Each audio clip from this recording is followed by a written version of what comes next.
Okay, so the capital asset pricing model is one of the fundamental pillars of portfolio theory, and we use it to calculate the expected return of any asset given its risk level, which we infer by either its standard deviation or its beta to the market as a whole.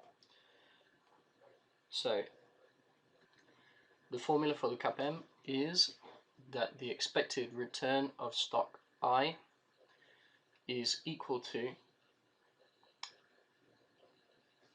the beta of stock I, so I'm putting the components in different colors here, multiplied by this, which is the expected return for the market less the risk-free rate. The risk-free rate. So why do we minus the risk-free rate here? Because this is the risk premium. So if we were counting the risk-free rate, it's the beta times the risk premium. If we were counting the risk-free rate, we would be double counting it, because we use the risk-free rate as a base off which the Capm adds a premium. So since we're talking about premium, you can't include the risk-free rate inside that. But then what we do is we add it back again outside as a constant. So plus the risk-free. Okay. So that is the formula.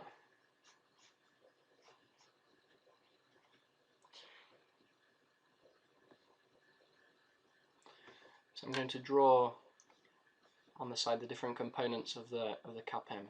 So the base return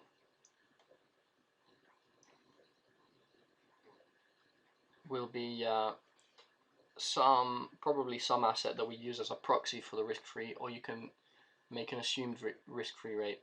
For example, at the moment, the current risk-free rates around the world are around 0%, and so it's becoming quite common to use perhaps add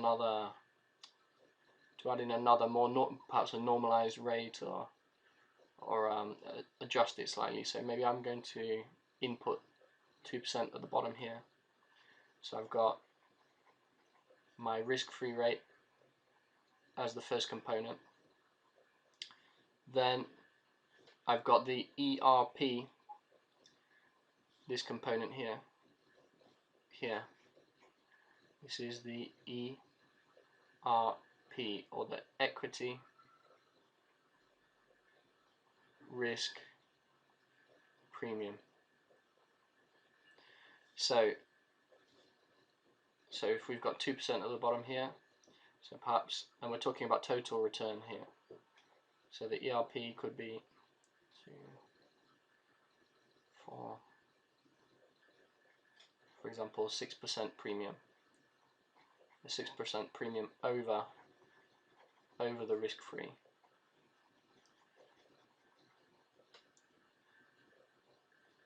So in total, this is why we separate them in the Capm.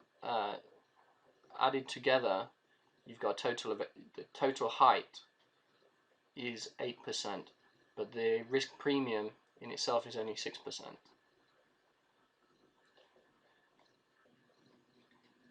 ERP. So this corresponds to this here, and the risk-free corresponds to this component here. So what about this part, the beta? So beta gives us a proportion of the equity risk premium of the market. So this is equity risk premium of the market, but there's an equity risk premium for the asset as well, which we denote using beta. So the beta coefficient, for example, if we had a beta of 0.001,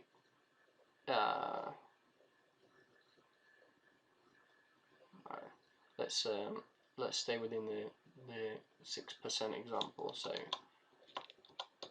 given an equity risk premium of 6%, say the beta is 5/6. The beta of the asset equals 5/6 of the beta of the market, which the beta of the market is always equal to 1 because we're using what the market itself, whichever benchmark that we're using as the baseline for the calculation. So 5/6 would give us 0.83, but since we're using 6% ERP, it gives us a handy way to measure it. So a 0.83 beta would so 0.83 times the equity risk premium plus the risk-free rate would give us 5/6 of this.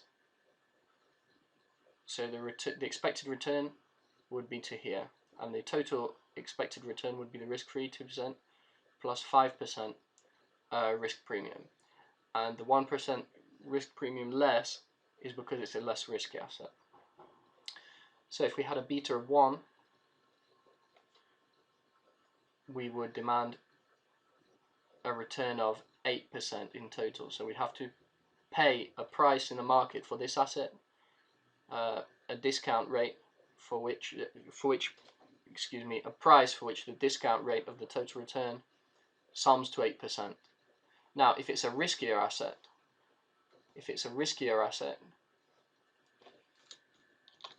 and the beta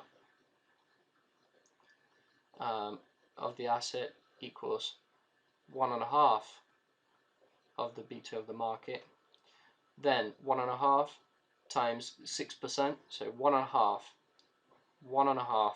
times 6%, this part will be 6 times 1.5 is 3%, so we've got an added 1, 2, 3. So the total risk premium for this asset will be the market, the risk-free, the market risk premium, plus an additional risky asset risk premium, which is this part here, and the total, so plus 3%, and the total would be 2 plus 6 plus 3, 9, 11%.